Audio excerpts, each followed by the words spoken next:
తీగ పువ్వు తెమ్మంటే మగరాయుడు, అరటి పువ్వు తెస్తాడు అడవి పురుషుడు.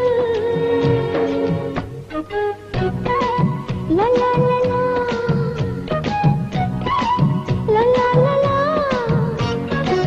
సంగమామ కంచం ఎట్టి సన్నజాజి పువ్వు పెట్టి, సందె మసక చీర గట్టి సందు చూసి కన్నుగొట్టి. భద్రాద్రి రావుని పెళ్లి కొడుకోవాలా, సీతలు అంటే నేను మనం ఆడుకోవాలా, బెదరాడ కనుక కొరకు బాసికాలు తేవాలా, బాసర్లో సరస్వతి పసుపు కుంకుమలు ఇవ్వాలా.